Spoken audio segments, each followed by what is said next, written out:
ఈ నిరాశ ఎంత ప్రమాదకారి అంటే ఇక మనంతటా మనం చావటానికి అదే ఆధారం అన్నట్టు అయిపోయింది.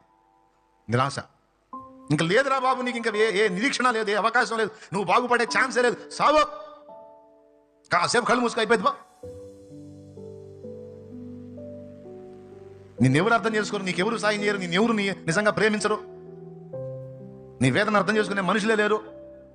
అందరూ నిన్ను మోసం చేశారు, అందరూ నిన్ను స్వార్థానికి వాడేశారు, నేను అడ్డం పెట్టుకుని అందరూ పైకి ఎక్కేశారు, నేనే అధపాతాళాన్ని తొక్కేశారు. లేదు ఇక నువ్వు వాళ్ళనే మోసపోయి వీళ్ళనే మోసపోయావు, ఇంకా బాగుపడతావన్న నిరీక్షణ లేదు, ఇంకా మళ్ళీ లైఫ్ ఉందన్న ఆశ లేదు. ఎలా ఉంటుంది, ఏ విధంగా ఉంటుంది, ఎలా నువ్వు తిప్పుకోగలవు, ఈ అప్పులోంచి ఎలా బయటపడగలవు, ఈ సమస్యల్లోంచి, ఈ వ్యాధిలోంచి, ఈ బాధలోంచి, ఈ కష్టాల్లోంచి, ఈ కన్నీళ్ళలోంచి నువ్వు ఎట్లా బయటపడతావు, నీ కుటుంబం ఎట్లా బయటపడి లేదు. ఇంకేందమ్మా నీకు అయ్యేది మేలు అయిపోతే, లైఫ్ అయిపోతే, జీవితం అయిపోతే, ఇంకేందమ్మా నువ్వు బాగుపడేది, ఇంకేందమ్మా నువ్వు బయటపడేది, ఇంకేందమ్మా వాడు మారేది, ఇటు చేసేది, ఇంకెక్కడమ్మా లేదా, అది జరగదు, వేస్ట్, చచ్చిపో. నీ పరిస్థితులు మారావు, నిన్నెవరు అర్థం చేసుకోరు, నిన్నెవరు ప్రేమించరు, నిన్నెవరు ఆదుకోరు. అందరూ ఉన్నారు, అన్ని చేసుకుంటారు, కానీ నిన్ను పట్టించుకునేవాడు ఎవడు లేడు. ఎందుకు ఈ బతుకు, చచ్చిపో, చచ్చిపో, చచ్చిపో. నిరాశ ఎంత డేంజర్ అండి. కావాలంటే ఎంక్వైరీ చేసి చూసుకోండి, మీరు ఆత్మహత్యలు చేసుకున్నారు ఏ కారణం నుంచి చేసుకున్నారు. ఆశ లేదిక. దానికి నేను బైబిల్ గ్రంథంలో చూసిన పేరు నిలుకనీయని అగాధపు దొంగ ఊబి, ఈ నిరాశ. కానీ క్రీస్తు యేసునందు ఉన్న వారికి శుభవార్త.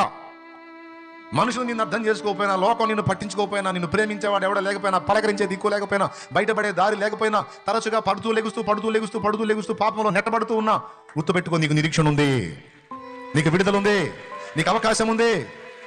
అది ఆయన రెక్కలలోనే ఉంది, ఆయన పాదాల దగ్గరే ఉంది. చచ్చేదానికి చేసే సాహసం లేదు, ఆయన పాదాల దగ్గరికి పోవటానికి చేయి. ఆయన పాదాలే పట్టుకో. ఈ జీవితకాలం నిన్ను ఒక కొలిక్కి తేడా, ఈ జీవితకాలం నిన్ను విడిపించడా, ఈ జీవితకాలం నీకు సమస్య పరిష్కారం ఇవ్వడా, అట్టయితే నేరం ఆయిందా, ఇది నీది కాదు. ఎందుకంటే నువ్వు ఆయన ఆశ్రయించావు, నన్ను ఆశ్రయించి నీకు ఉత్తరం ఇస్తాను అన్నాడు, నువ్వు ఆశ్రయించావు, ఎవరా, కేసు ఆయిందే, నీది కాదు. ఆయన ఫైనల్ చేసేంత వరకు ఆయన దగ్గర తెలుసుకో. ఏమైనా అర్థమైంది చెప్పింది, కేసు ఎవరిదైతే అది నాకెందుకు, నువ్వు చెప్పావుగా, నువ్వు చేయాల్సిందే.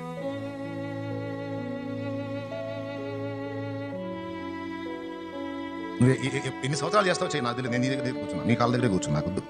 నీ పాదాల దగ్గర కూర్చు, ఎన్ని సంవత్సరాలు చేస్తావు చేయి, నాకు వద్దు.